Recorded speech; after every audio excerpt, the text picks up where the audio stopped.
along with some incredible board members, Kathleen McDonald, Bill Stewart, Juan Gu, Gary Mendes, Daryl Weber, Hans Olof, and Claire Smith, some of whom are here today. This is the all-volunteer board, so I really like to acknowledge them because they do so much. Altadena Heritage wouldn't run without them. Many thanks for organizing this evening goes especially to our tree committee. As you know, Lisa Wintner, who is here, and Ann Coleman put a huge amount of work into this, and I'm so glad it all worked out.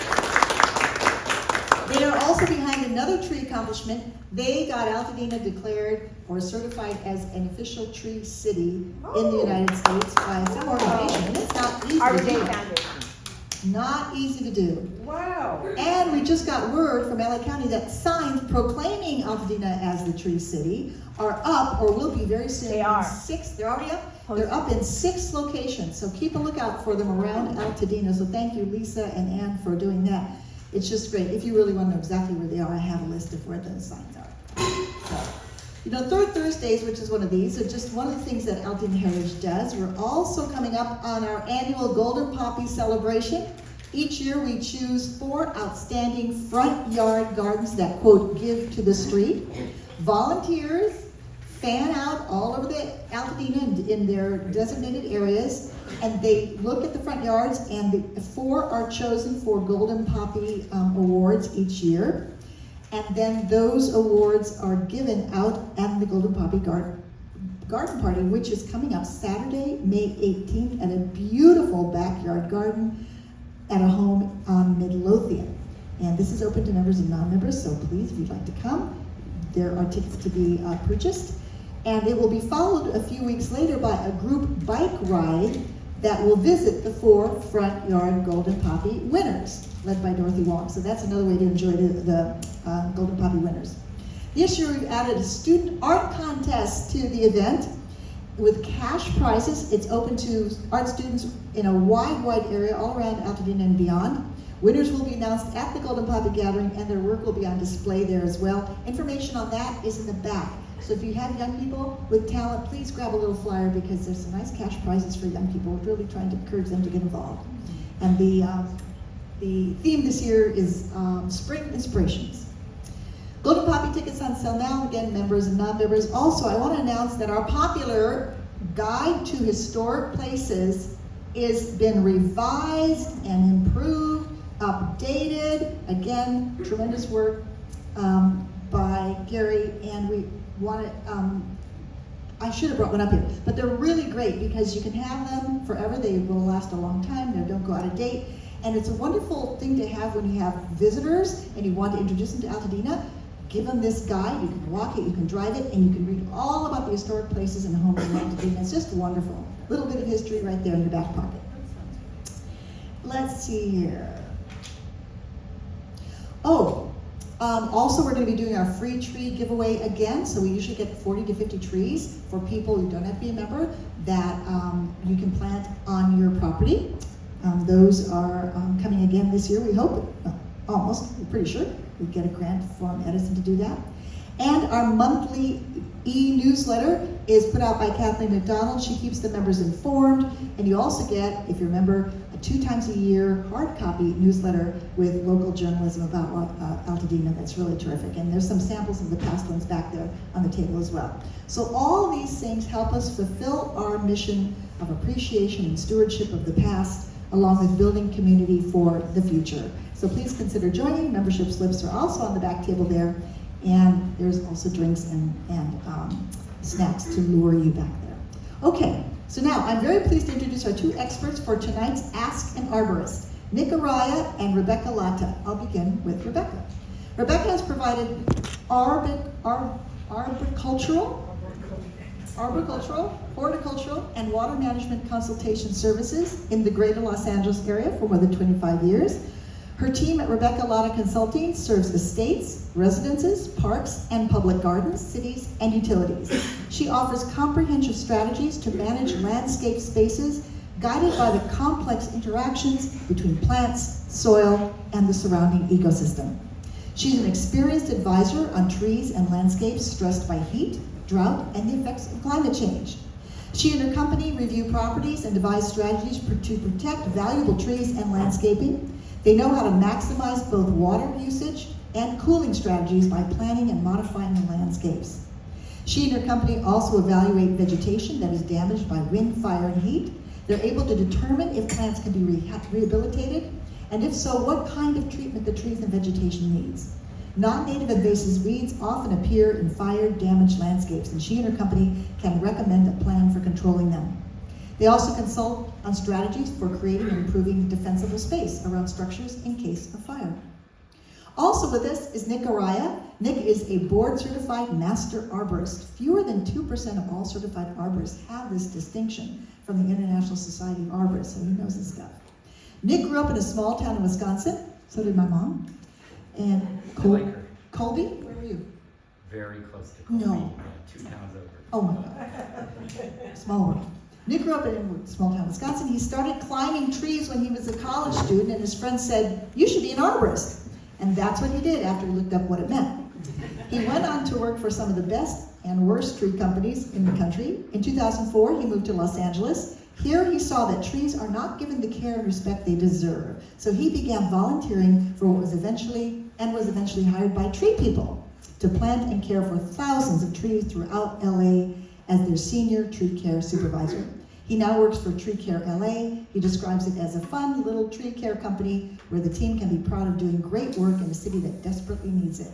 Thank you both for being here. And now I will turn the mic over to Rebecca.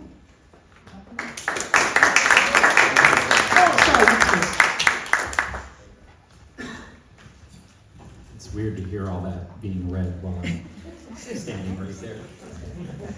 We should have waited in the other room.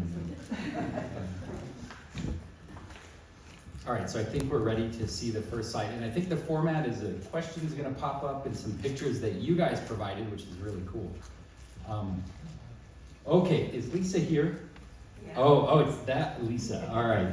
I have 6 Japanese maples in the early fall. One of them started losing pieces of bark, leaving raw patches of the trunk exposed.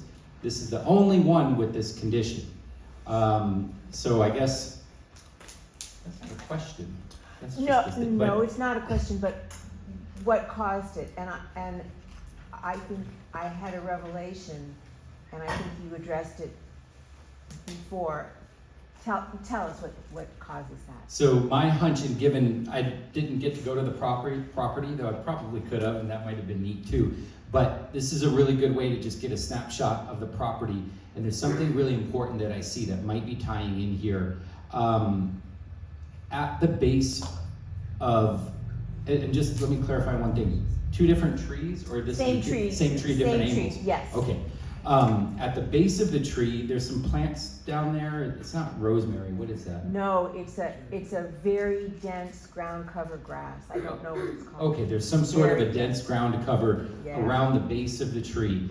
And I see nice mulch next to that, so that's a really good thing. And then up behind it, right about here, there's that thick, dense mulch area. But there's one really important part of the tree that I don't see, and that's at the very base. If you handed a crayon to a kid and say, hey, draw a tree, they tend to know to draw the trunk down and then go out at the bottom. And mature trees all have that flare at the bottom. Some people call it the root flare or the root crown, a bunch of different names for it. And to me, I kind of describe it as like the heart of a tree. If you go to a doctor, for anything, they almost always want to listen to your heartbeat because it's a really important central part of the human body. And for a tree, that root flare is a really important central part. A lot of water and nutrients are moving up and down that area. And if it stays wet for too long, fungal issues will start to kick in. And if you imagine, let me get my laser pointer out here. If you imagine fungus happening way out there, the piece beyond the fungus might die. But that looks like a 2-inch diameter branch that we would lose. The pieces beyond the fungus tend to die. So if you have fungus right here, the whole tree may start to die. So one of the biggest things we do as arborists is make sure the root flare is clear and visible and not getting irrigation sprayed on it. And so here, that bark peeling off is telling me that the wood behind it is dead.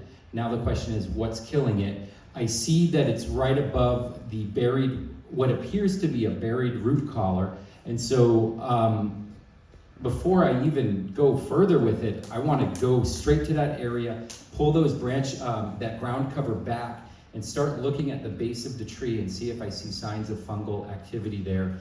And even if I didn't find any further signs, I would say, look, we need to address this because there's something area right around here. I see some dark staining, and it makes me think it's a fungal issue, and that we're dealing with rot, probably from too much moisture, which either means there's a sprinkler head right there that could be causing it, or the plants in the soil and the mulch is holding too much moisture right next to the trunk. Are you saying that the sprinklers is spraying onto the bark? Maybe, probably. In most properties that I go to, from standing on the back patio, when I see that, as I approach, I see the sprinkler head that's pointed right at it in that area. Especially if it's concentrated to one side of the tree. If it's more evenly distributed, it's usually because of excess debris piled up all the way around the tree. So that would be the very first thing I did. I'd go turn on my sprinklers, walk over there and see what it's doing.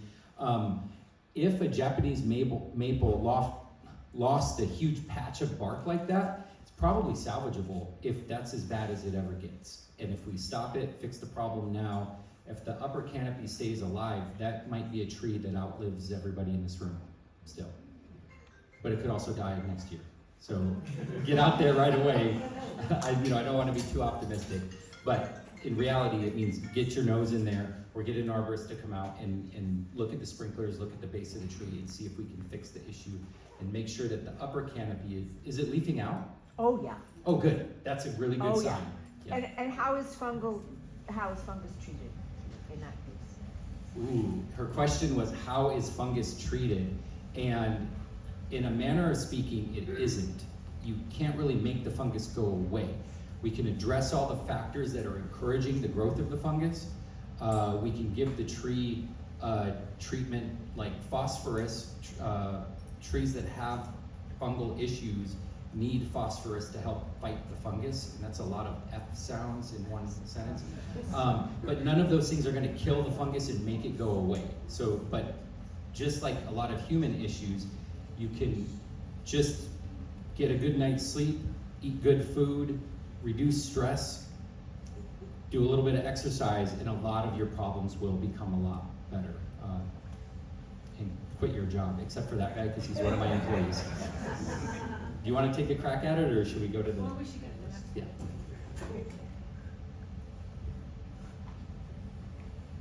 Oh, put that as later. Go back one. Do you want to talk about that? Oh. Yes, thank you. This is a photo of one of our clients' properties. This is kind of a good example of what most mature trees want.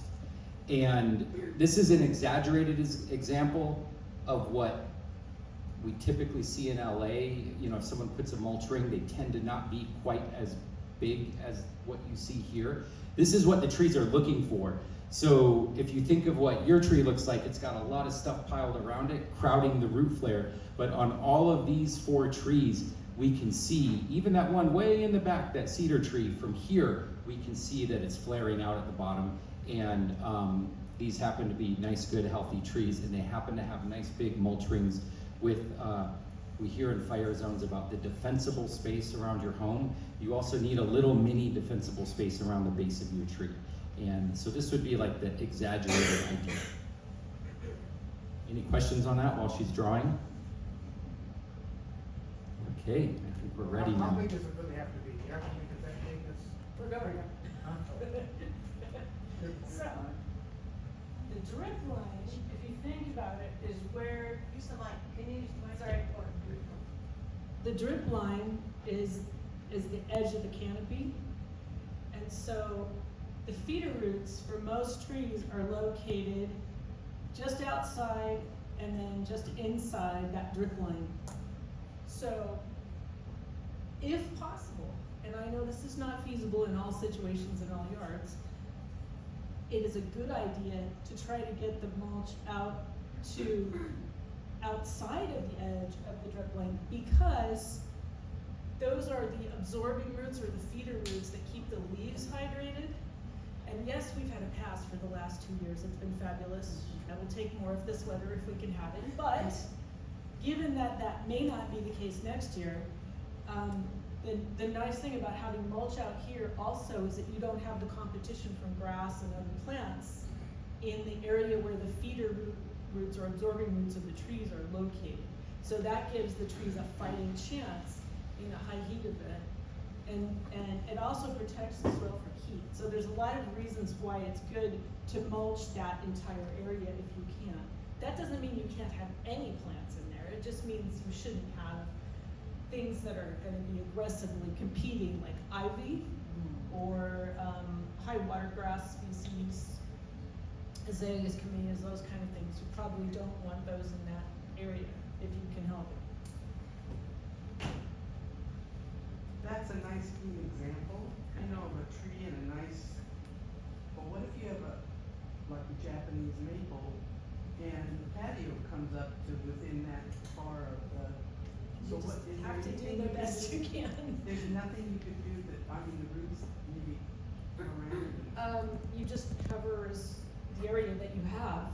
Obviously, if you have paving and it's pre-existing condition and it's been that way for a long time, And it's gonna be hot. yeah, paving reflects and heat. Bricks too. They absorb a little bit more. Concrete is light colored, it's gonna reflect. So in that situation, you can also create a situation that might sunburn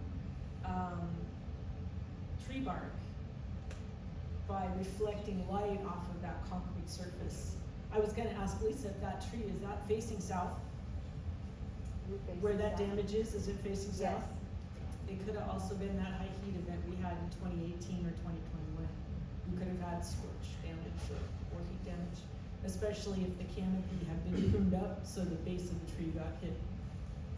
We saw it, and you may not have been here and seen that, but we had a really bad high heat event in 2018, and we went 121. It was early in the year too, wasn't it? Yeah, it was bad. Yeah. We had a whole bunch of trees that had bark just peeling off. Yeah, so sometimes that can be scorch, but not necessarily. You can actually excise the outer edge of the damage to see if it's healing, if you're getting new wood coming in. But best to have a consulting arborist come out and physically look at it if you can. Anyway, we can go on to the next slide. So, if you keep the mulch back to where the green is, the green line that you said? I would take the mulch up to, I'd start a little bit outside and obviously this is relative to the size of the tree. I would bring it back towards the trunk, but not up against the trunk, so you don't want to pile it there. You want it open there, but you want to definitely start it in that location. And 4 inches plus or minus, because the fire department will fuss at you if it's over 6. And I like small chips, 1 inch diameter chips, fresh, never color stabilized or just plain old bark chips straight off the chipper truck is my favorite. You can get it soil and sod in Pacoima. You can get it from somebody like Nick if they are chipping on site. I'm a firm believer in keeping the wood energy created on my job sites, my client's property, on that property. So if photosynthesis made the energy there on that property, then I want to chip it and leave it there. I'll even tell people to chunk trees and run them through the chipper rather than letting it be burned as firewood, but that's a personal thing for me. I don't like to breathe smoke. Okay, so let's move on here.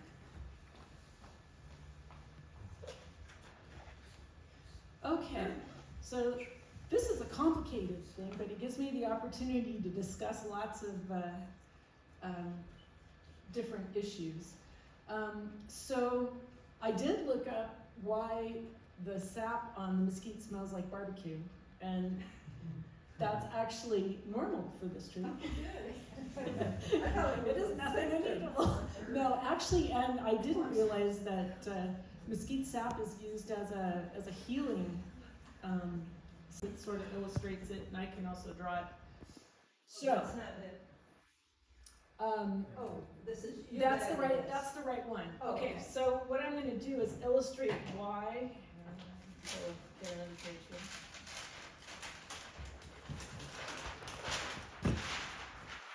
Okay, so on your tree, you have this situation.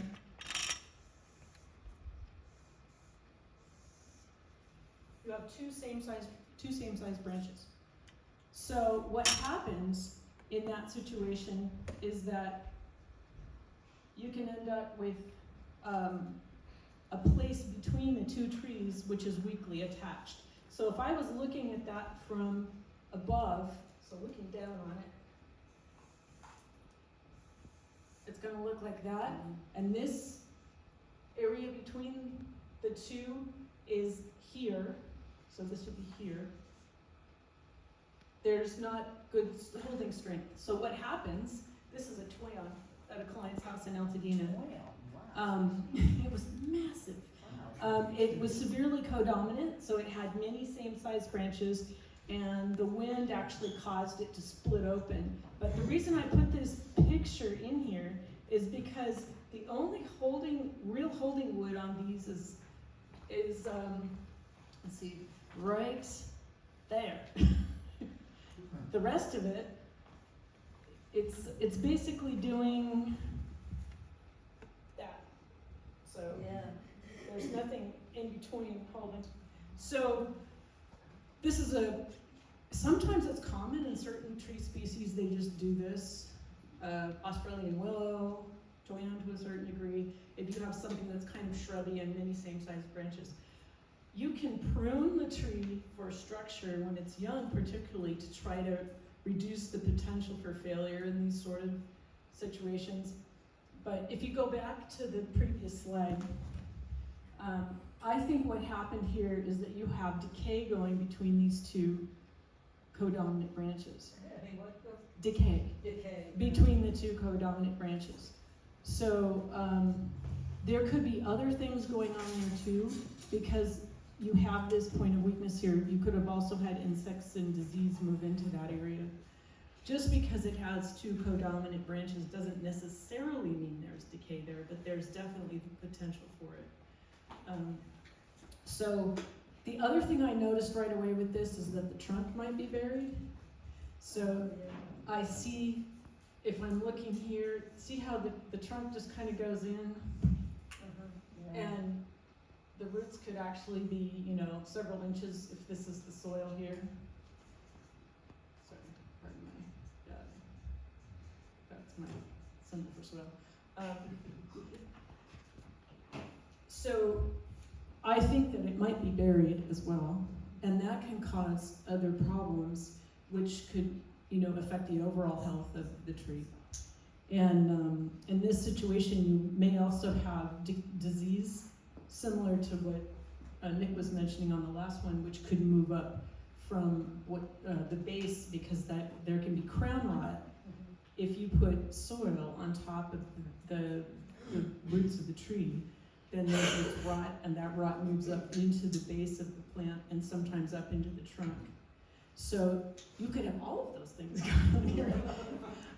That being said, if you were to unbury the crown, and I did notice there was a sprinkler when I zoomed in close. There's a bubbler at the base. Yeah. That's one of my pet peeves, bubblers right on the base of a plant, because you can also cause disease because you're making a wet spot there at the base. So I am a personal fan of hand watering. Or watering with Especially these trees don't everybody. need much water. They don't. And actually I've seen them on jobs in Pasadena where they were buried like this, bubbler right on the base, and they were getting watered once a week and they fell over last year after all the rain. They just were growing, they just don't want that much water. Desert willow is the same. They grow too fast, they put on too much green canopy, and then they just literally get so heavy they fall over. So it's important to make sure you're watering based on the actual needs of your plants. And in some cases, we were talking about watering once every 2 to 3 weeks in the summer and just doing a flooding soak. And and letting them go multiple weeks in between watering. Obviously that, you have to water based on what your soil is doing and what your conditions are. So if you have more plants, you might have to water more if they're more crowded. There's a lot of factors there, and I'm not gonna get into it because it's not totally relevant here. But anyway, if you need more information about watering, you can put your email on the list back there. I can send you some information. They're not watered much at all. In fact, that bubbler is turned off. That's good. Yeah, I don't, I would say less than once a month in the summer. That's for that good. tree. But that's now, once I've learned about it. When it was young, it got a lot of water. So what can I do? You Can I need to save do a this? pruning treatment to try to suppress the growth of one of those two codominant leaders. Yeah, And that may need to be done slowly and over multiple pruning events because the tree is a little older. If the tree was younger, I would tell you to just do it now. yeah, it's about 5 years old. Now's a good time. Yeah.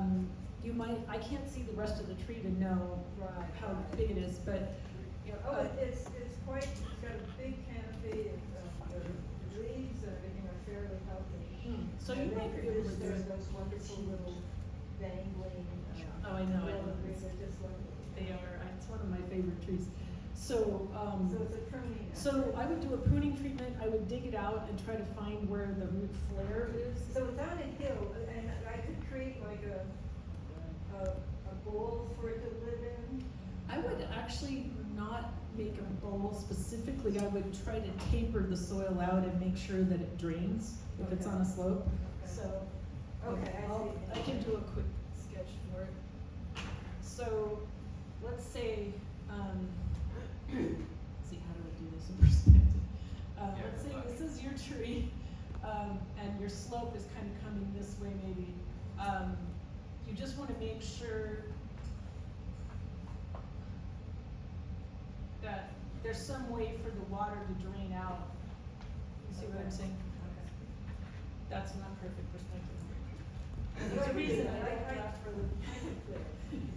Yeah, okay, let's go to the next one. I don't think I put another, that was just showing, so this is a great example of what happens between two codominant branches. And you can see where it's starting to split apart a little bit on the one on the right. In some cases we would cable, but I probably wouldn't cable or bolt mesquite. I would try to deal with it pruning first, and then only if it was an older tree or I couldn't do a pruning reduction on it would I bolt it or cable it. Mostly because bolts and cables have to be checked yearly, and a lot of people don't, and it's an admission the tree has a problem. And it's too late to eliminate the branch on the left. I believe that it's better to reduce one of the two codominant branches because pruning suppresses growth. So if you have two branches, you shorten one, you're telling that branch, prune, grow less. The one that you leave unpruned is going to continue to grow up. So pruning theory and in experience, you let that main leader get bigger while the other one stays the same size, and eventually you have a ratio of 3 to 1. 1/3 the size is the little one and the bigger one is 1, and then you could take it all the way off. But it may be several years before you can do that. So I would probably reduce by 1/3-ish the one of the branches. Pick one. It may not matter which one. It depends on your preference. So it's going to require somebody who understands pruning theory. Thank you. Sure. Okay, I think. Next slide. Oh, this was a picture that I brought in to tack on to the question that was just asked about the mesquite. This is an extreme version of what happens if your mesquite goes unchecked. This was a juniper tree that broke apart because of the pressure that was created. And on this particular tree, we ended up bolting it together where those blue lines are. We drilled holes all the way through the tree because we they had done two bad things. One, they had all these codominant unions that had never been addressed, and then the pruning they were doing for many, many years was just stripping out the bottom of the tree, which I think you guys can see, there's a bunch of trunks and no branches, or no foliage, and so they made the branches end heavy. So we were able to clean up that broken piece, that was easy, but we felt like the likelihood for another major limb failure was still existent and very high. And because there was such little foliage out at the ends, it took away our preferred option of pruning it to reduce it. So we said, well, we can't prune it to bring it down to reduce the likelihood of failure. Now we have to use drilling and steel and metal and do bad things to the tree so that it doesn't do worse things to itself. And in this case, it was support bolts going through it and then support cables up in the canopy to help hold it all together. So this is something that I hate doing and I also love doing. Like the man part of me is like, oh, it's so cool using tools and drills and everything.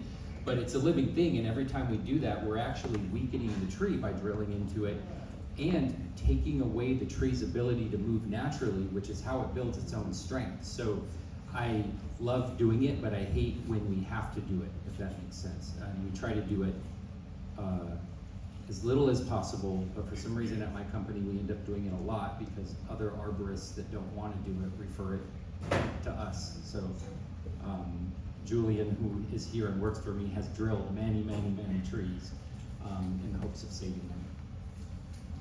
All right, let's see the next question. Oh my gosh, can you, oh here, I'll scoot it. You can't quite read it all. This is a, if we go like that, there we go.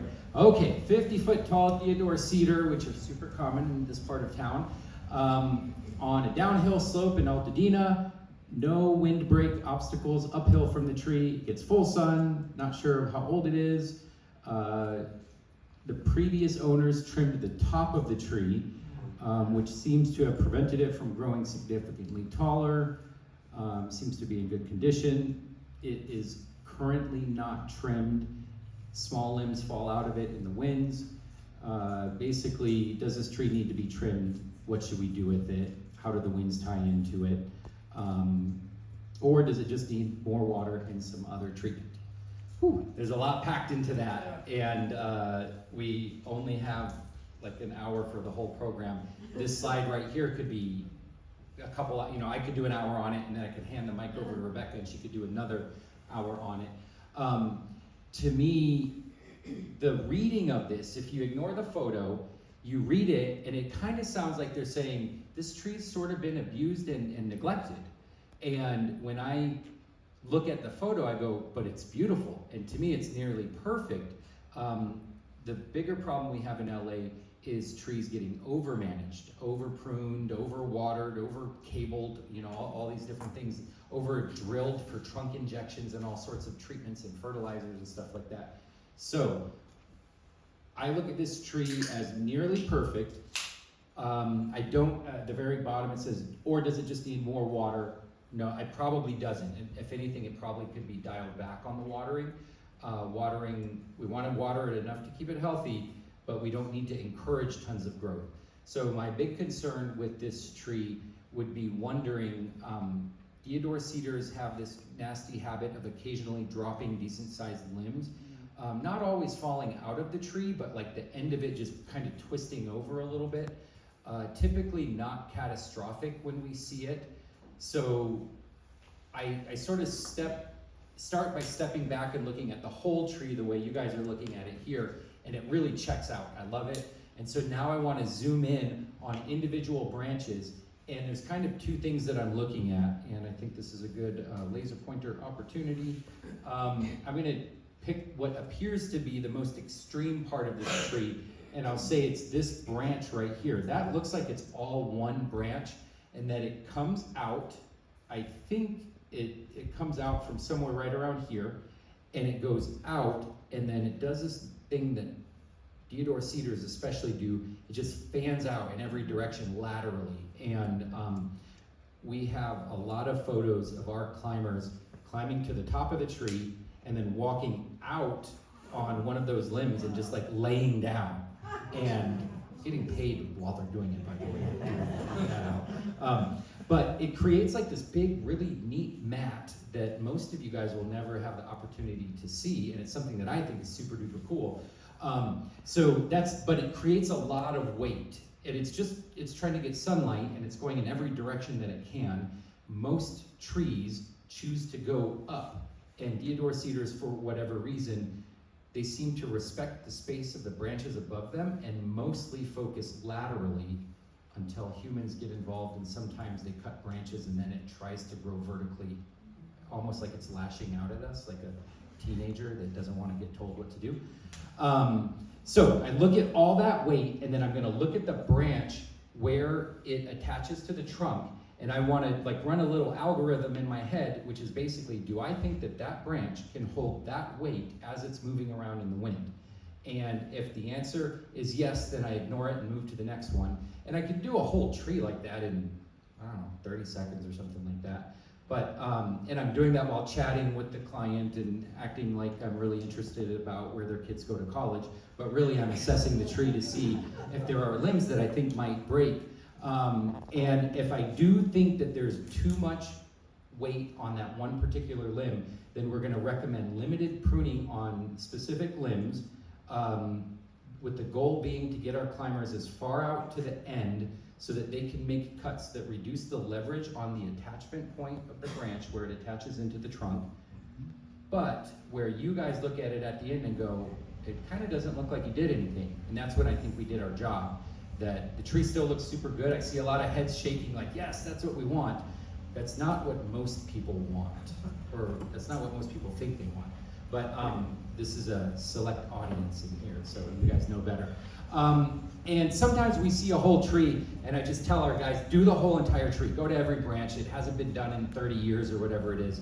But it's minimal, and on a tree like this one, we're probably, if we're doing it again, it's not happening next year. It's happening in 5 years, or maybe hopefully 10, maybe somewhere between that. That's the goal. So you're saying trim this tree maybe once every 5 to 10 years? Yeah, exactly, if at all. In the way that you talked. Yeah, and if you're worried about it, I think a really good approach, I hesitate to say bad things about other tree companies, but a lot of tree companies, I think I can say this factually without sounding like I'm talking trash. A lot of tree companies want you to think that you should have a tree like this pruned every year, and they kind of get you into a rhythm of, you know, hey, Mrs. Johnson, it's time, it's January, whatever. And I think a lot of tree owners feel that feels appropriate to them. You get your oil change every 3,000 miles, you get your tree trimmed every January, whatever the routine is. So I like people to think about, instead of having it trimmed every year, have it looked at by an arborist. It's a lot cheaper, and if they're a good arborist, they're gonna tell you to skip it almost all the time, and they're probably only charging you $150 or $300 or something to just come and look at it and corroborate for you that it's fine and can be left alone for another year or two. For our clients, a tree like this, after it gets pruned, we put into our system to probably ignore the tree for 3 to 5 years, and then the next time we go look at it, we just drive by it. I look at it real quick and go, oh my God, yeah, we need to trim it, and then we send them the quote. Or if I need to talk to the client, then we Well, do. actually, that matches my experience with it, right? It's been maybe that long since it was trimmed. Oh, good. And now it's losing these limbs in the wind and damaging neighbors' places. Yeah, this is your tree. Oh, okay. And for the folks in the back, she said, what I'm saying matches up with what she's experiencing. It's losing limbs now. It's been approximately a few years since it's been pruned. So to me, that means, you know, even without seeing it, just you describing that to me says, well, it's probably time to get out there and do it again. The truth is, a tree like this kind of doesn't care if limbs fall out of it. That's a natural part of being a tree. A limb falls, it has stored energy inside that it can push to that area to make new limbs, and they've become accustomed to that, but we care when the limbs fall. And it looks like you've got cars parked underneath there. I'm assuming there's a sidewalk nearby, a driveway. possibly a house, all that kind of stuff. Maybe garden plants that we don't want to get smashed, and all of those reasons make us want to get involved to reduce the likelihood of a major limb failure. Right, and it's more like damages to other houses. Yeah, exactly. Okay, thank you. I just had someone today tell me, well, I don't care if it falls on my house, I just don't want it to fall on someone else's house. That was kind of fun. Yes? In lightening the load of one of these fans, is it gonna create, make the trees go up, like the energy go up? Oh, I think that's a general misconception. Her question was, in the act of lightening the load of the branches, are we gonna make the energy go up? And I think what you're saying is like the roots are absorbing water and nutrients and sending it up to that branch, and since that branch doesn't need it, can it now send it to the next branch? It doesn't really work that way. We're not taking enough to stop the water needs of the tree. It still needs water, and it's still gonna send it out to that branch, and it's gonna try to replace what we took away from it. So, yeah, I don't think it'll change it enough that we would notice that. Yeah. Does that answer it? Not exactly. I have a deodar that's leaning Yeah. about 5%, and in the wind, it looked like it was gonna flail and go over. Yeah. So I wanted to know if I could lighten it. Oh, so are you talking about the actual physical movement of the tree? Like if it's leaning this way and we cut this side, will it go back upright? If the weight is slightly downhill, if the wind exacerbates the movement, Yeah. makes it, should I lighten the lower side is what I'm. That's one where she's asking if she should lighten it in that situation, and I would say, one, most non-arborists are over concerned about trees moving in the wind. And most arborists look at it and go, oh, that's super cool, that it's supposed to do that. So that might not be a problem, but this sounds like a situation where an arborist needs to come and look at it and go, oh, it's leaning because it's falling over because something bad is happening with the roots. But how old is the tree? 18 years. 18 years? It's probably locked into that position. There may have been something over here that it was trying to get away from, and over time the top of it is going to straighten out and you'll have what we call a self-corrected lean, which looks just like that. Oh my gosh, it's like we're connected. That might be what you're dealing with. But it could be that the root system was bad when it got planted 18 years ago, and it literally fell and then locked into that position. Or maybe it's not locked into that position and it's going to fall more. To me, this is something you need to have an arborist come look at, for sure. Yeah. But hopefully it's totally fine. Yeah, call Rebecca. She's real close. Yes? I've been told that wherever a deodar tree is trimmed, it will not produce any new growth. Is that true? The question was, she was told that wherever a deodar cedar has been trimmed, it will not produce any new growth. And deep in my gut, I want to know who told you that so I can slap them around. But also, occasionally that can be true. If you cut a big branch, it won't sprout out. But when we do it, we're not cutting a 6-inch diameter branch back to a stub because we know that branch will die, and if we need to do that, we're just gonna cut it all the way off.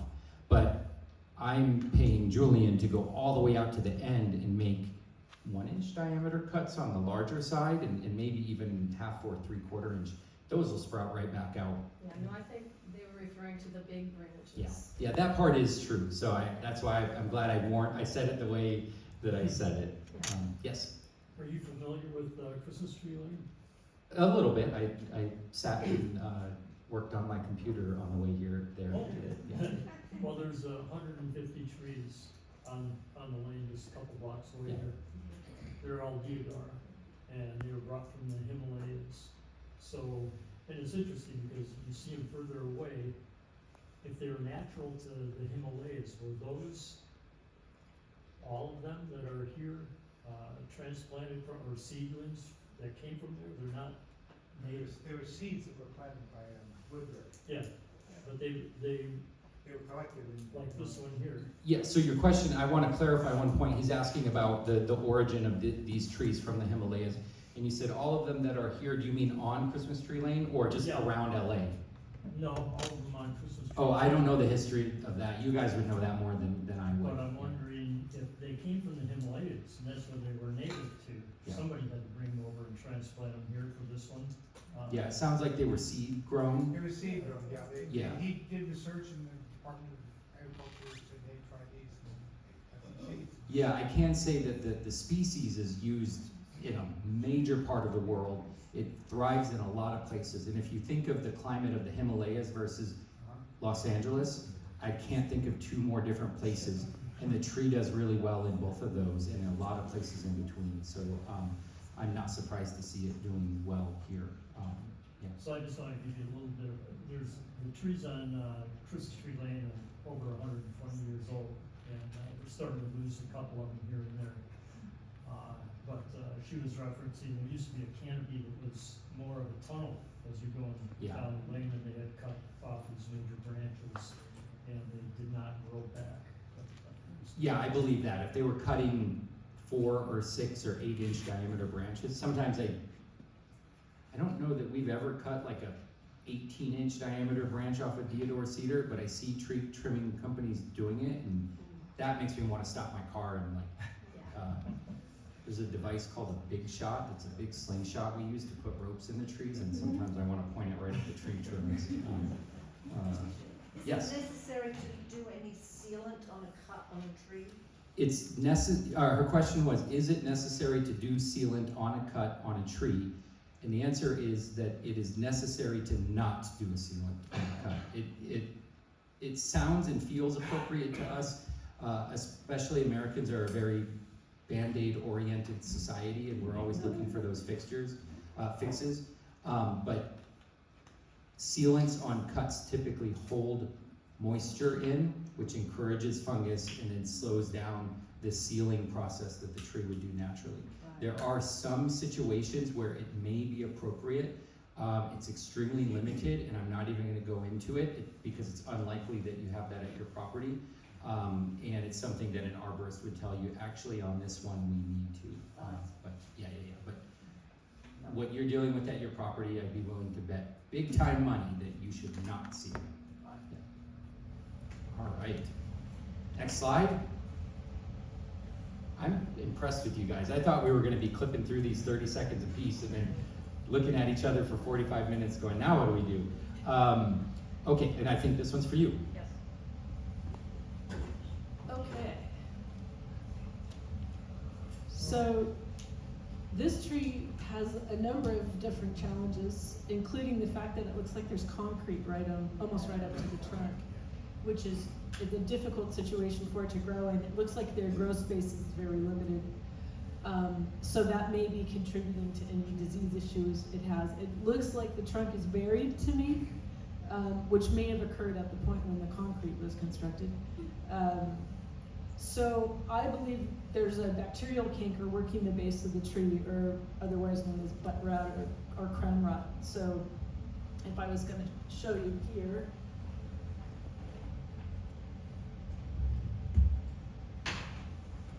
so if this is the base of the tree, like this, and we have the concrete here, and probably fill soil, and the concrete there, what happens is right here,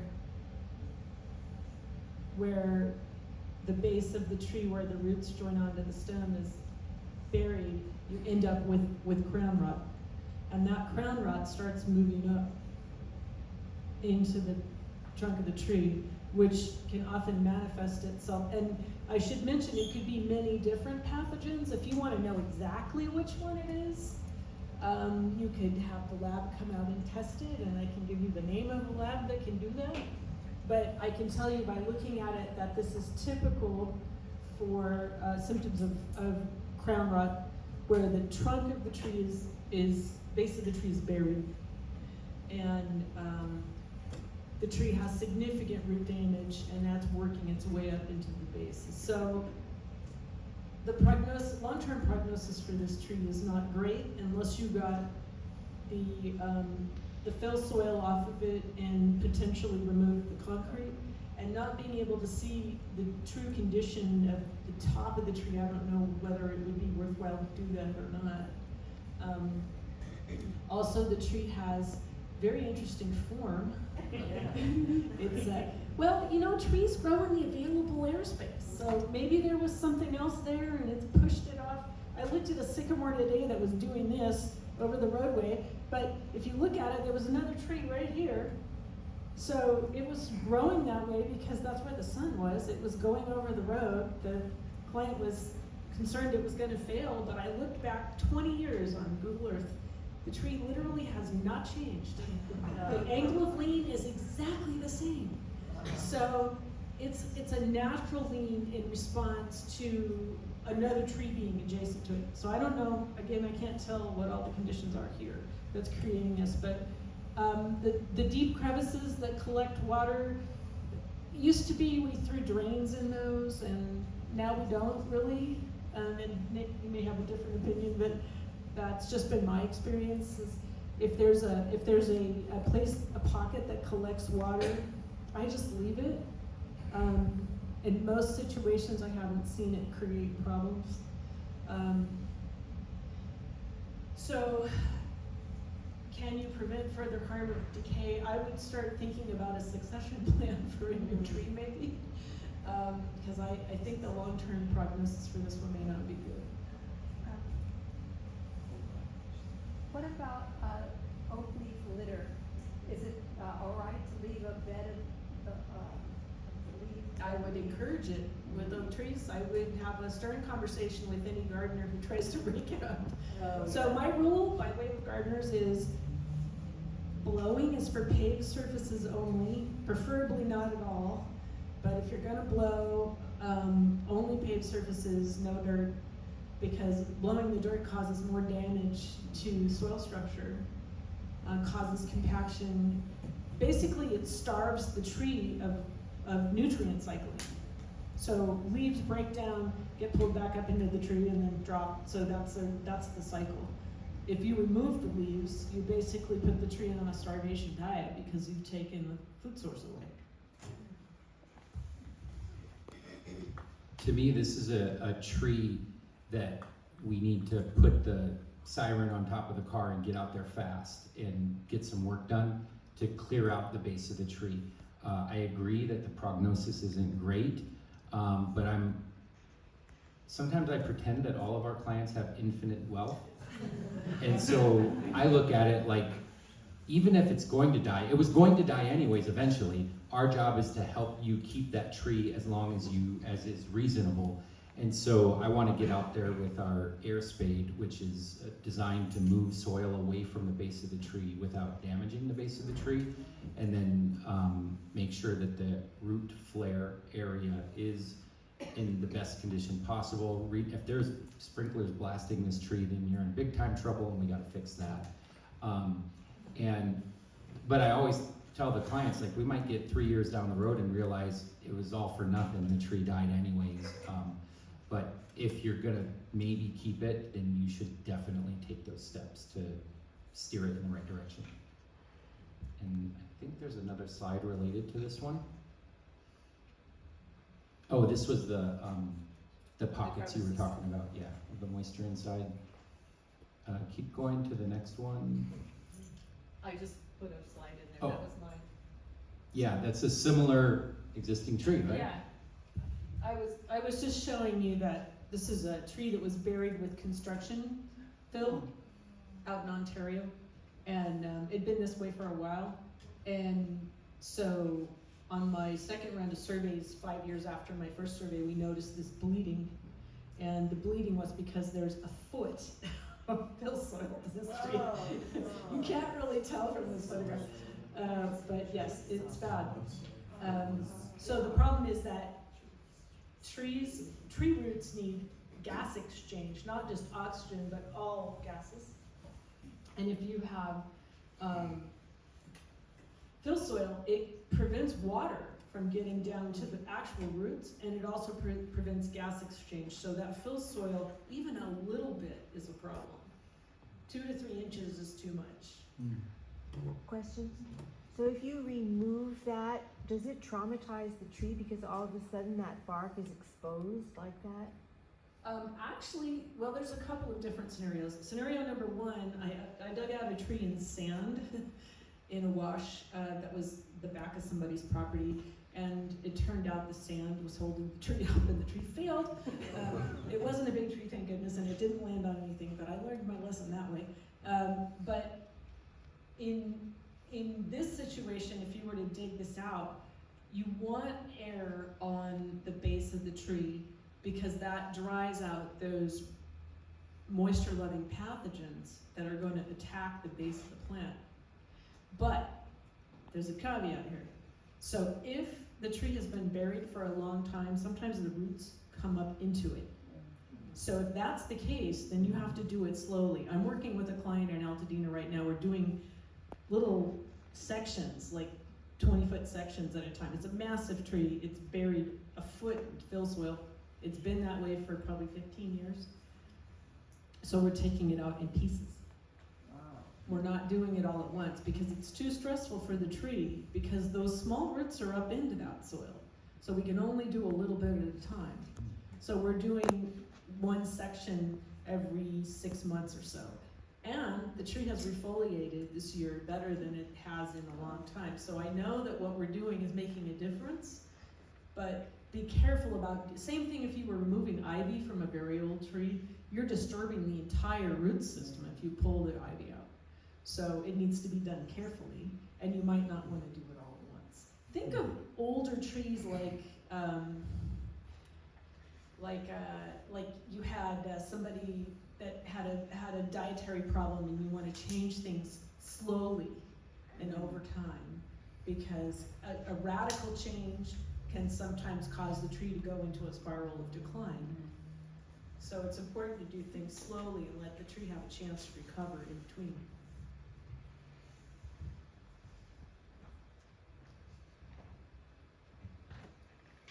Okay, from Helen. What is this oozing out of my 100-year-old oak? Is it treatable if it's problematic to the health?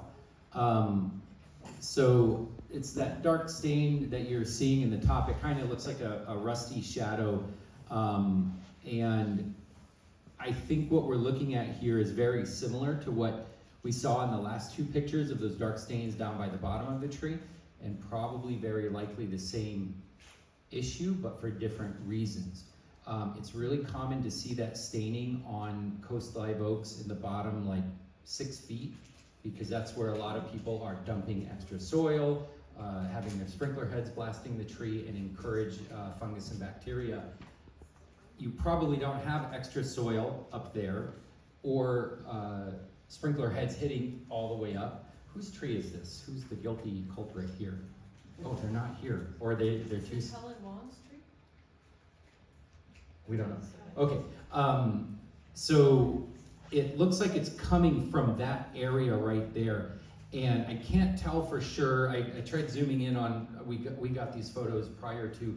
To me, it looks like there was an old branch that was cut off, and it wasn't quite cut off in an optimal way, and there was a bit of a stub left behind, and that stub slows down the tree as it's trying to grow over and seal off that wound that was created by a human being.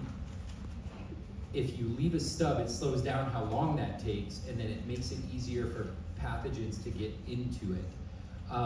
So my guess as to what, well, let's look at Rebecca's mind reading diagram. So if you were looking at this from the side, if it's a stud, it can't seal it up. Normally a tree wants to seal it all the way up so that it would be completely covered with tissue, but here it can't because it's studs sticking out. Yeah, it's trying to grow up and over. And so what happens in that situation, a lot of times is you end up with this weeping sap that will run down the trunk from that point because it's not closed up all the way. It could be slime plugs, it could be bacterial disease, it could be a bunch of different things. So how are you supposed to cut that off? If you have to cut it off? So, You probably weren't supposed to cut. His question was, so how are you supposed to cut it off? And I'm jokingly saying you probably weren't supposed to cut it off. but there's a thing called the branch bark ridge, which occurs, and it's different on each species, which is why it's important that your arborists know what species of tree they're pruning. So let's say it's a coast live oak, the branch bark ridge in a coast live oak is pretty sizable. So you're gonna take it at the edge of that. So it's not a flush cut. I'm sorry, that cut doesn't look good. So you're not making it here. because that would be a flush cut. I don't know if everybody can see that. But, so you're not making a flush cut, you're bringing it out to the edge of that branch bark ridge. That's where there would be the maximum amount. There's specialized tissue there. Yeah, That's specialized gonna, tissue there. that's gonna seal up that wound. That's why, I mean, when I see some of these pruning, I'm like, you know, drive around and my poor children, from the time they were very little, had to listen to me,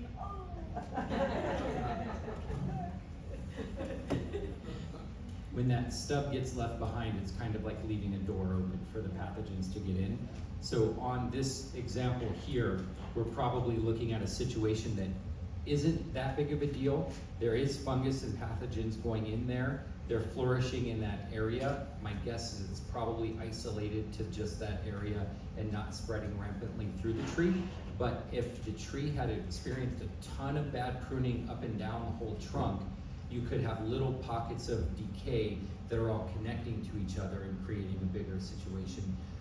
This is something we probably wouldn't address. We would just, if the rest of the tree looked okay, we would ignore this and not take any action on the tree because of this, unless we saw other issues that needed to be addressed. Any questions on that? You wouldn't clean up that cut. Oh yeah, sorry, her question was you wouldn't clean up that cut. Thank you. That would make sense to do. If that's the only issue, sometimes, and let me back up. That looks like it's pretty high up the trunk. If I'm there doing the consultation with you and this was your tree and it's 6 feet up and that's the only issue, you paid money for me to come out there and I'm not gonna just be like, okay, bye, now you know what to do. I have a saw in my car, I'll go grab it and we'll cut that off for you. Sometimes it's 50 feet up and I don't have the time to get it for you today. And sometimes people look at it and go, oh, well, that's a lot of money to send someone out just to cut one little stub. But if we're there pruning the tree, I don't even have to say anything and any of our climbers are gonna go over there and cut that off as part of their natural pruning of the rest of the tree. Just because it will speed up the rate at which the tree is trying to close up that wound. So yes, I would do it. And since all of our clients have infinite wealth, we would advise you to do it as well. All right, and I think the next one is for Rebecca. Okay, we've seen a bunch of trees doing this year. So I'll make a couple of general statements about the trees I've seen because I can't really see the base of this one to know for sure what's causing the problem. But we did have trees that started exhibiting issues after the 2 high heat events. And if they had a lot of branch dieback, then we had 2 very wet years. The bacteria moves into the dead or damaged tissue and sometimes can cause trees to defoliate and eventually die. I've had multiple clients in Altadena with that situation. That may not be what happened here, but I'm letting you know that was definitely a thing that happened in the last year. I also noticed there's ivy going up the tree, which could be potentially also an issue, and ivy can strangle a tree by itself, and will often come up to the top of the tree and try to strangle it. So it's always a good idea to take ivy off of trees. You can cut a 1 foot swath section on the tree and then let the top die and then pull it out and then pull it down off the base. I have ivy removal instructions if anybody needs them. So there are a number of things that could cause this tree to have these sorts of issues. Generalized decline can be root disease, it can be a gas leak, it can be the kind of decline I described with maybe reflected heat. I have more pictures. Oh, you have more pictures? Oh, well, that's helpful. Because I can't really see exactly what's going on here. Oh, there's a concrete driveway right there. So is there any recent construction? Looks like the trunk might be buried. I see something right next to the base of the tree. Okay, so for those of you who can't see this picture, it does look like there's maybe some fill soil up against the base of the tree, and it looks like there's a number of plants at the base of the tree. If this were my tree, I would take all of this stuff away from the base. I would try to find the root flare where the root joins onto the trunk, and I would cover that area with mulch, but first make sure that the root zone didn't have any fill soil. Because it looks like what happened is somebody took that red concrete edging and then put soil up against it. So I can draw a picture of it if you want. That's a great example of how even a little bit of soil might be causing a problem. So his situation is that the tree, well, let me give you a first sheet here. So we have it. There's the tree trunk like that. And then he's got, within about a foot of the trunk, there's this edging like that. And it looks like there's soil built up there. I can't tell what's going on the other side, but this could be a couple inches of fill soil right here in the root zone of the tree. We're abbreviating the canopy here. So what is that? Is that a brick or cement? This is cement. Oh, That okay. you know the pieces that look like this. Oh, yeah. So it looks like there was dirt piled up on the base of the tree, and I can't tell how much. But in this situation, sometimes if you liberate the original grade, which is probably here, and you do some things to improve the health of the soil by making sure that there's mulch on the ground, as we described, and maybe doing a couple of really good deep soak watering, really flood it, and then let it dry out, the top 2 inches dry out before you water again. In the summer, obviously you don't need to water too much right now because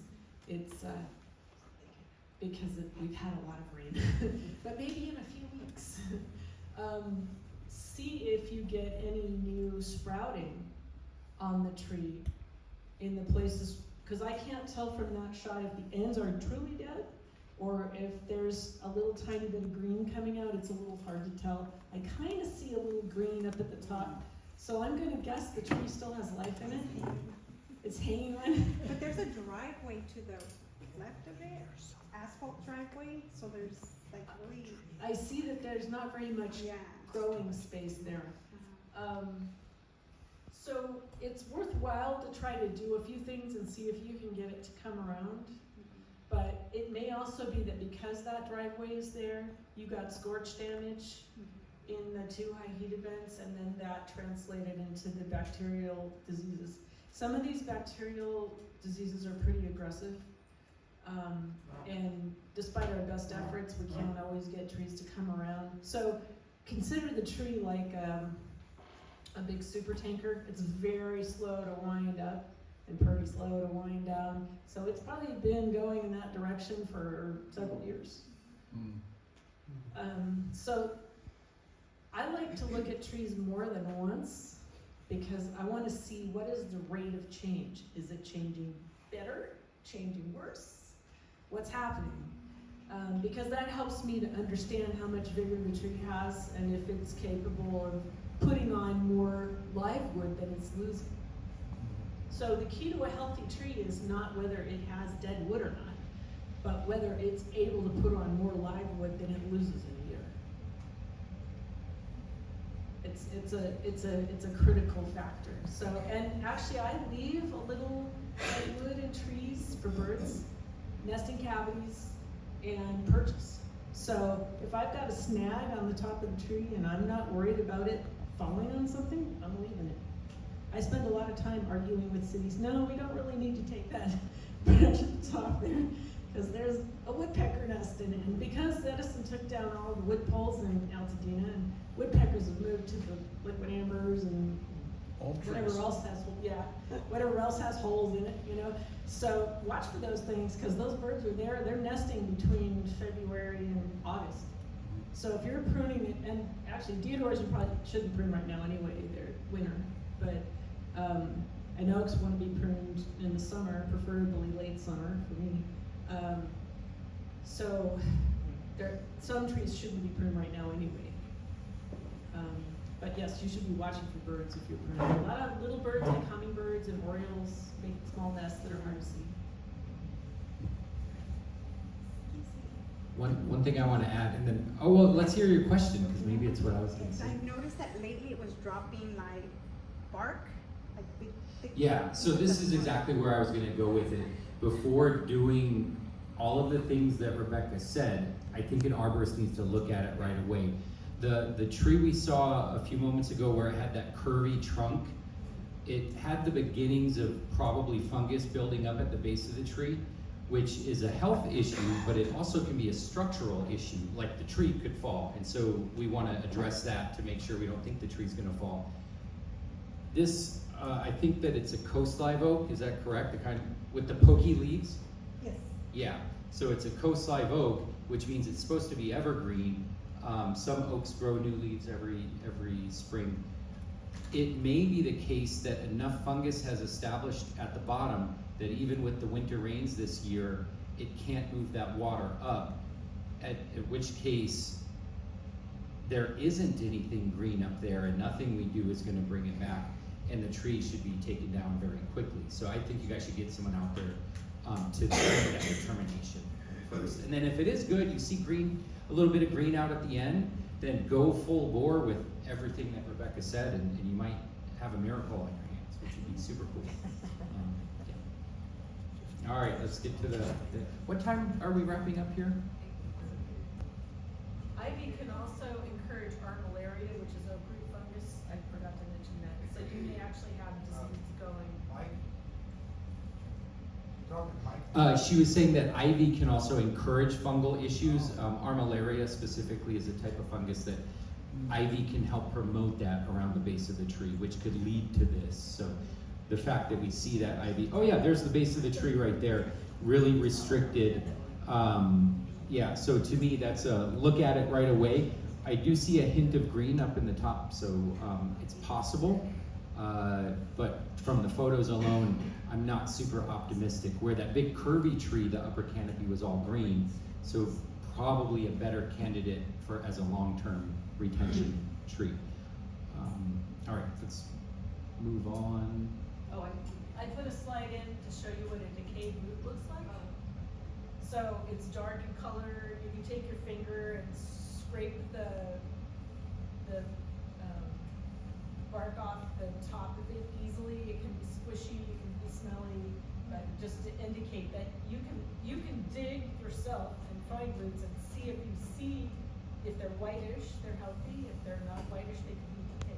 Yeah, if all the roots you guys dig up in your own yard all look like that, probably it is a very bad sign. Okay, this one's gonna be an easy one. I think it'll be quick.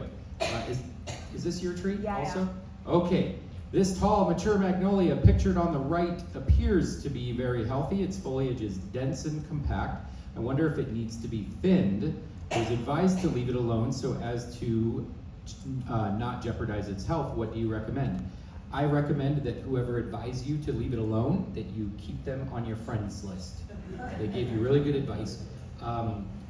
Magnolias really don't like being thinned. Some magnolia owners really love thinning them. They think it looks cool, lace it out, open it up, and all this kind of stuff. And it is for that reason that during the drought we saw a lot of damage in magnolias. When you do that to a tree, you take away its energy reserves, you take away the tree's defense systems, you weaken the tree. In Los Angeles, the climate is typically sufficient that even in a weakened state, the tree can appear to be flourishing. And that's a very strong Hollywood parallel there. Like it appears to be flourishing, but really is on the verge of collapse. And the drought really wasn't that bad in historic terms. It was a long drought to us, but in the trees world, it was pretty quick. And a lot of magnolias suffered because they got overly thinned. So keep it as dense as you can. Maybe have somebody look at it to take out some dead branches if they might be big enough to cause an issue if they failed. But my guess, is that I would do almost nothing to that tree. There's one thing about your tree that I don't like. Do you guys want to guess what it is? 2 trunks. Oh, shoot, there's 2 things wrong with it. At the bottom of the tree, I can't really see the root flare right there, and the lawn might be encouraging fungal issues at the bottom. And then I didn't even notice the 2 trunks on the left photo. That might be a structural issue that might be worth having someone look at to make sure that it's good. But if it is fine, then we leave that alone, maybe clear some of the lawn away so that the root flare can stay exposed so we don't get fungal issues, and that can be a tree that outlives all of us. Did I put another photo for that one? Da, da, da. Does that photo look familiar? That's what, especially magnolias. It's really important to think about the trees in your yard. Where do they flourish? Where are magnolias from? The southeast. And they typically are managing them by not managing them. They just leave them alone. The branches go all the way down to the ground.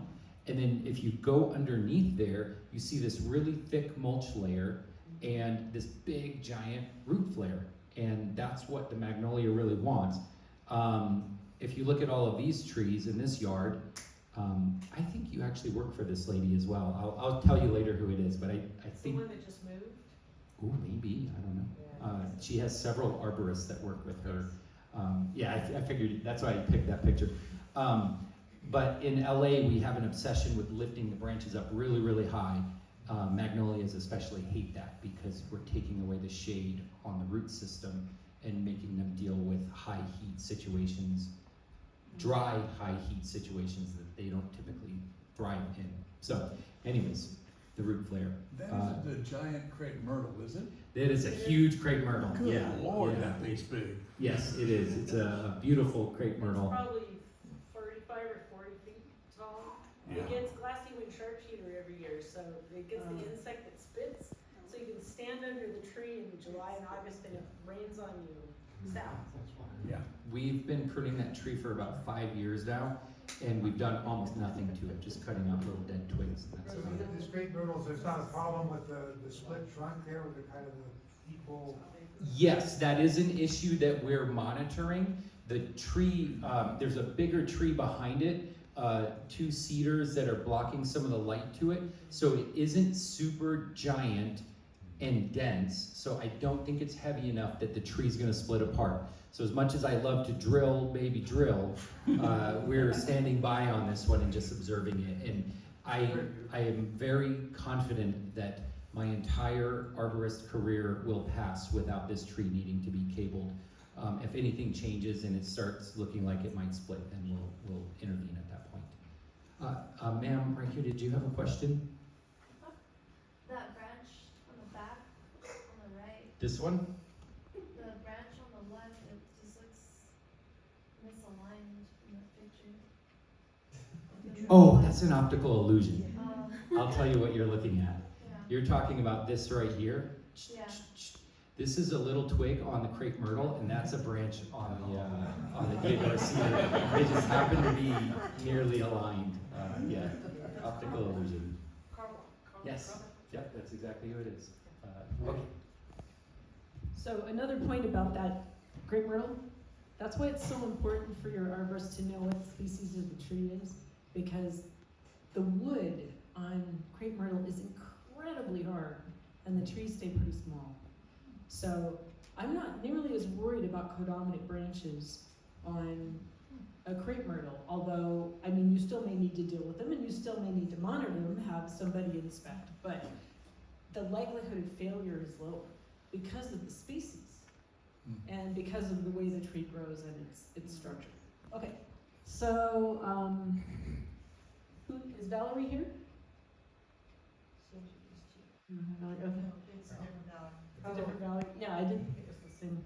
So go ahead to the next slide and we'll just talk about, she was asking questions about what plants might work in those spaces.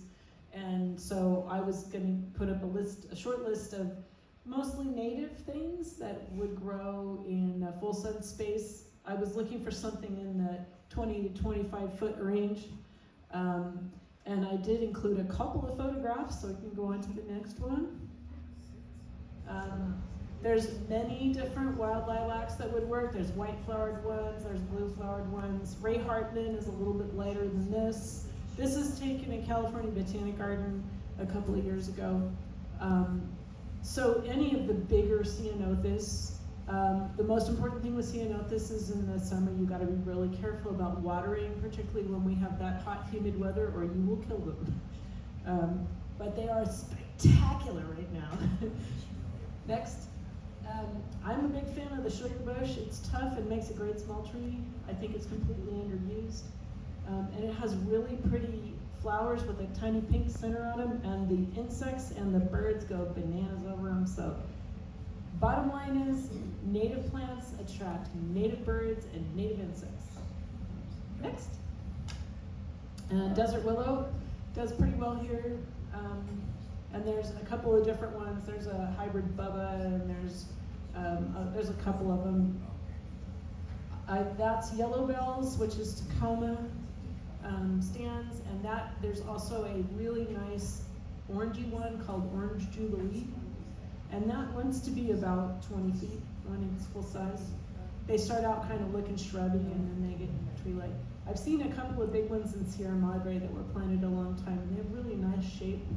They do tend to be sort of a big shrub unless you make them into a tree. So they might require a little pruning encouragement. I notice they do reseed a lot though too. You find it's little seedlings all the way around. Oh, that's not good. I didn't know that. Yeah, I just noticed that. Maybe they should be in a place where they can't escape. Yeah. Okay.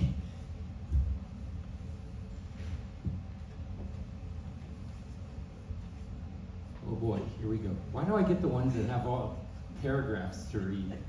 All right, the branches on the left side of my Diodorocene weaker, sparser, with shorter needles than those on the other side of the tree. What's going on? The tree's 50 years, over 50 years old. It broke in a storm decades ago.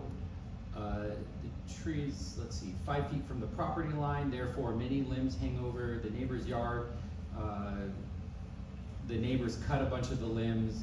The higher weak branches get sun exposure from the west. Is there anything that can be done? And so I do have a follow-up question. Is the owner of this tree here? No. Okay, so we have to make an assumption here.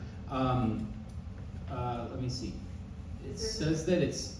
That's the woman that talked to you about Oh. Yeah, she is, yeah. Oh, That's the lovely. one. That's her tree. Okay, good. You guys can give her my feedback. I see you're recording, so maybe you could just give her the video. So I need to verify one thing. The left side of the tree is weaker. The neighbor has a driveway and the neighbor's cutting away at it. And I'm wondering if that's all the same side of the tree. And I'm wondering if what I'm hearing is that there's a different sort of, There's another picture. oh, let's bring it, yeah, let's see the other picture. Yeah, look how thin that's getting compared to the growth on the right side. And then that was the only other picture, right? Yeah. Yeah, so something tells me, like, okay, it's growing weird on the left side. We're probably talking about something happening down in the ground. And sometimes it can be as simple as the neighbor on this side is watering their lawn and the people over here stopped watering because we're in a drought, and you can see that in the tree sometimes. But it could also be that the left side of the tree has been damaged by construction, driveway repaving, and they clear cut through the root system, and now it's almost like there's stunted resources because the tree can't harvest the resources that are there and move them up to that side of the tree. And so that would kind of be my presumption. It's totally possible that there's a sprinkler head on the left side of the tree that is causing decay on the left side of the trunk, that the neighbor's been polite enough to the root system, but even with that polite treatment, the water can't get up that spot and it's showing itself up in the canopy. But what I can see here is that there is an issue. It's not evenly broadcast throughout the whole tree, and that means that you need to get an arborist there to look at it and get their nose near the bottom of the tree and to stand back and look at the whole scene and figure out what might be going on with it, because this is not a clear cut answer on this one. But I bet if we all could go there right now, me and Rebecca would be racing to see who could figure it out first, and probably in about 30 seconds we'd find the likely culprit. Want to add anything to that one? Any questions on this situation? I agree with your assessment, it needs to be viewed in person. Yeah. All right, this is the final one. No, I think there's 13, isn't They're it? lucky 13. But this is an easy one. This tree is too close to the structure. That is my opinion, for whatever it's worth. So does that mean it has to be taken down? I would, yeah. I mean, the bottom line is there's so much potential for damage over time. If you wanna plant something that stays much smaller, that will fit that space, but that's, I mean, even the trunk itself is gonna start pushing up against the structure at some point. I know, it's hard to take down a mature tree. Hold the picture. Alternative view. Trees can be close to it, to the house, if certain conditions are met.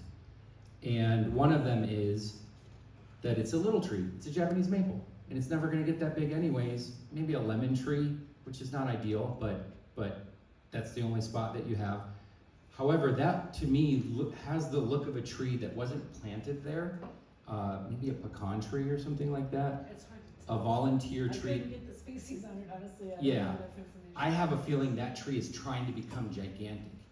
We also have other clients that when they say, well, why do I have to cut it down? And then I'll lay out for them what the next 20 years of this tree looks like. And then they say, well, then I'll just re-engineer the bottom of my house to accommodate the tree. And so you guys laugh, but we have a lot of clients that are willing to do that. So assuming that you aren't looking forward to doing a major construction project to accommodate a tree that would better be put somewhere else, then cut it down. Obviously, this is a no-brainer. Trees grow exponentially this way.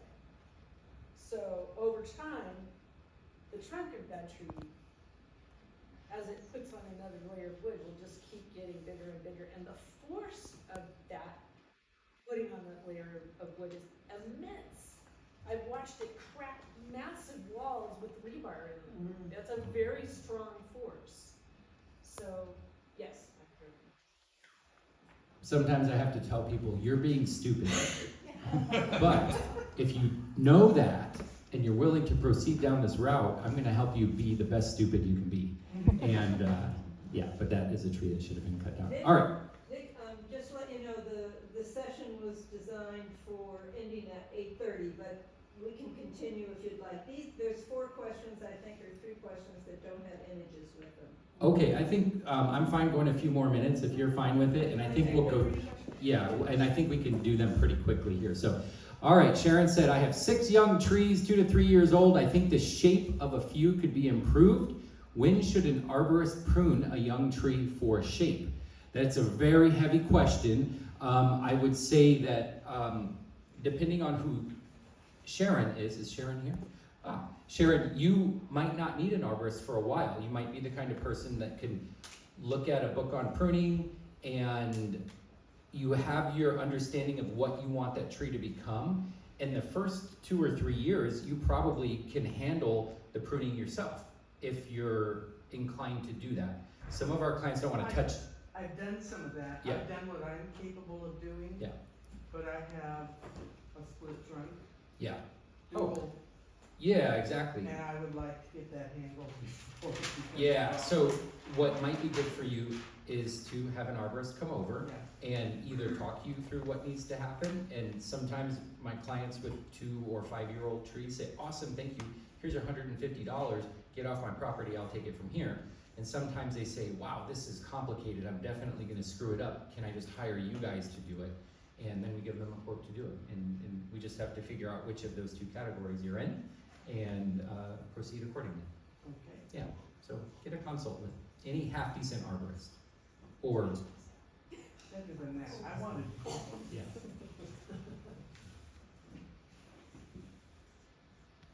So you're pruning for structure on a young tree. You're basically reducing codominant branches by a third, plus or minus, back to another branch that's at least one third the size of it. It's a rule of thirds. I have a little cheat sheet, you probably have it too, the one from Ed Gilman, University of Florida, that explains how to do that reduction of the codominant limb on a young tree. You can prune a young tree when you plant it, small prune, but it takes a lot of practice. Crossing branches, dead branches, codominant branches, abrading branches, I love point out. So a branch that's rubbing another branch, that's all right. It's the same thing as pruning a rose bush, really. Same idea. Sort of. Those parts are the same. Those parts are the same. Roses, there's some other things you do. And then the other thing, real quick I want to finish one thought. Your question specifically said for shape. And that's a loaded question because different trees have different shapes and different. All different trees. Yeah, and so that needs to be acknowledged. Someone might plant a deodar cedar and tell me I only ever wanted to get 17 feet tall to block this particular window, but it needs to be right up against my house because that's the only place it can be. So how can I do that? And so we have to talk about what the shape is supposed to be first, which is a combination of what the tree wants to be and then what you want it to be, and then we follow down the road of how to prune the tree to accomplish your goals and make sure that you're working within the confines of what the tree is capable of. Yeah. And there was another question? Yeah, I have an apricot tree that's 4 or 5 years old that I planted, and it looks almost exactly like a dragon. And it has those codominant branches, and my gardener pruned it last year, but left one of the dominant branches taller than I think he should have. And it's got some fruit right now that's just developing all over the tree. And is this a bad time to think about doing that kind of pruning? Is there a good, better time? You want to take that or you want me to? I don't want to. I can take it if you want. Oh, go ahead. First thing, apricot, fruit trees, any fruit tree, you should prune them so you can reach the fruit. It's still, If it's too it's tall, still. yeah, but so this branch is the only reason I would prune a fruit tree, a stone fruit tree right now, is if I thought it was gonna break a branch because it was, like that and loaded with fruit. If it's tall right now, I would wait and prune it in the right season when it's dormant. You could do a little bit of shortening right now, probably without hurting, but you wanna do it only in dry weather, because a lot of these fruit trees will transfer bacterial disease from branch to branch when it's wet. So I generally don't prune fruit trees when it's wet. I also don't prune roses when it's wet, because I don't wanna move those diseases around. I also sterilize my pruning tools with rubbing alcohol in between plants. I don't usually do it in between cuts, because I guess there's been some research to indicate it doesn't necessarily spread on the same plant. But some plants does. Anyway, so apricot tree, you're usually trying to figure out how to keep it from getting too tall and rangy. So you want to try to find a way to shorten branches. You may not want to do this approach because you don't want to have a main central leader formed the same way you would in a regular shade tree. There's actually a couple of good books about how to prune fruit trees you might want to reference. I'm gonna space the author. Armstrong's used to sell a book called How to Prune Fruit Trees. That's what it's called. Art Sanford. Art Sanford, thank you. R. Sanford Martin, How to Prune Fruit Trees. It speaks specifically by species for how to prune trees. So for fruit trees, I would look there, because each tree has, like some trees fruit on last year's wood, some trees fruit on this year's wood. So you want to be careful not to remove fruiting wood on those trees. You have to be a little bit careful about how those are pruned.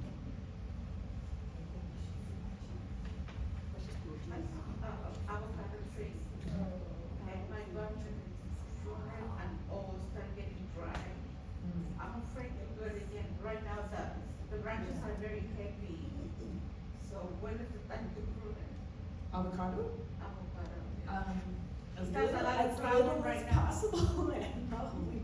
But I'm afraid it's gonna happen again too, will get dry. You're afraid it's gonna get dry? Yeah, that when my garden 2 years ago, when planted, the tree seems like it's not getting dried out. Well, what, if if you've exposed branches by pruning and opening up the canopy of the tree, the sun hits the bark, it can cause damage on the tops of the branches. And also, if you prune too late in the season, you're taking leaves off the outside, and those inside leaves will sunburn because they weren't growing, adapting to the conditions that you have. I actually So put right up now it's shade. very heavy, so I don't know what. How big is the tree? About 6.5 feet maybe. Oh, okay, so she's asking about a 6.5 foot tall avocado. That's a really good, like you can do that yourself, it's super easy. And the branches are so heavy that, that porch is like this heavy. Yeah, and so that's where you kind of have to look at each individual branch. The whole From the tree, inside, kind of from the inside. no, not from the inside. Very small cuts on the outside. You want to keep the tree protected so it has shade on the inside. That might be something that it makes sense to email me a photo of the tree. I might tell you to leave it alone. It might be better to risk one little branch breaking than for you to over prune the whole tree Because the part that I accidentally. have to look like wood to hold. Yeah, That's just what do I would that. I Yeah. would put posts under any Yeah, branch you both thought was because they're too so heavy. heavy. I would much rather you do that than cut such a young tree. And Little, yeah, because it really was like it's dying that time, and now it looks really pretty, but Yeah. it's a lot of leaves, Yeah. and it didn't give that many avocados. They do tend to be alternate bearing too, Okay. so you may get one heavy year and then one light year and heavy year and one light. or the stress from the pruning made it harder for it to fruit. So maybe I That have time's to up. go, so you can kind of look. There you go. Yeah. I it's a pretty tree. I need my avocado. Good. I think every home in California should have an So avocado this is tree. what I usually do it with wood to hold the branches. They because also I like don't- mulch, like we described. It has- Mulch on the, around Yes, it. and the reason it got dry, I just leave it in there. It's okay? That's good. Yeah. Okay, next question. Oh, how to prevent trees from falling during heavy rains and wind? It's easy, just cut them down. Next question. Get an arborist. Hopefully you need to do nothing to your tree. If there's something that needs to be done, it could range from very minimal to extremely drastic, but that's something that needs to be looked at. Typically it's through pruning, weight management. Sometimes it means tying the tree back, addressing irrigation issues. Sometimes the trees don't fail. We blame the tree, but it was really oversaturated soil, and the tree is 100% intact but laying on its side. And it's in the summertime, and it's because you were overwatering your lawn, and that's such an easy problem to find and fix. So get an arborist out there to help you make that decision. Yeah. Okay. Wait, real quick, how would you recommend hanging a hammock between two trees to not damage the bark or harm the trees? Yes. This is one of my favorite ones. How do you recommend hanging a hammock? And it's a little silly to be paying an arborist to ask them that, but this is a great format because you're not paying for the answer. And I love anything that gets humans more involved with their trees, which includes hammocks and little kids' tree houses. The worst way to do it is to put a skinny rope around the tree and leave it there for a really long time without monitoring it. Arborists will argue, and if you want to see me and Rebecca get in a fight, we can talk about if we should drill it and put a screw in there. There's pros and cons to it. Probably a dumb idea. Let's look at the photos that I brought. Long screw, maybe. Yeah. So this is a wide strap that goes around the tree. It's probably 4 inches in diameter. It looks like it's starting to cut in a little bit. That isn't ideal. This is a soft barked tree. I just stole this photo from the internet. There's one more photo. That's another example. Super wide. The problem with that is, to me, that looks like something that someone's gonna set it and forget it. The wide is good, but setting it and leaving it there for years as the tree's trying to grow is how you're gonna end up killing your tree.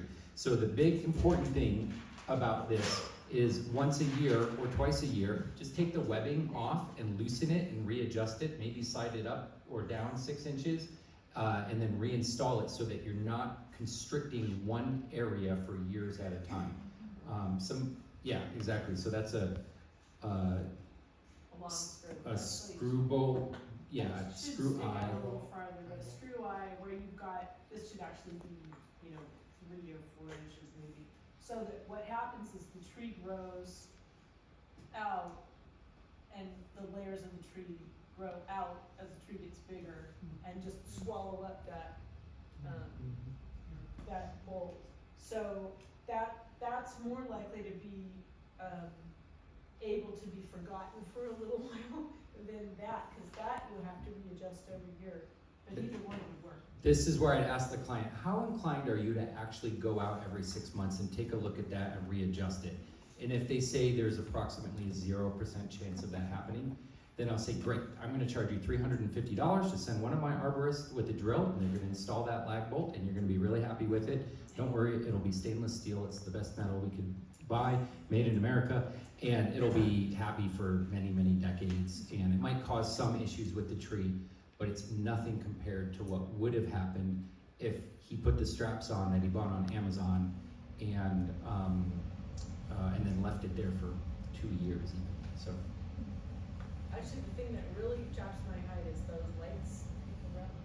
I cannot tell you how many jobs I've gone on where those lights are being swallowed up in the tree. And then you can't get them out because they've grown into the bark. Okay, lucky number 13, what are the techniques to keep your oak trees healthy in Altadena? I'm just gonna share one of them, contact an arborist, because it's already 8:45. So contact an arborist and they'll talk you through that. That's a heavy answer. Minimal pruning, minimal watering, keeping the base of the tree clear. Does that sound about like the top 3? And I think there was one final one, is that correct? Oh, I just put that in there as an example of a tree in its natural environment. That's up on the Glendora Motor Ridge. That's a coastline oak in its happy place. Yeah. Remember when I said about the magnolia, think about where it wants to be and then do that? This is what our oaks want. Dense, all the way to the ground. That's what they want. And how did you prune that tree? No pruning. No pruning. All right, I think that wraps it up. Yeah, thank you.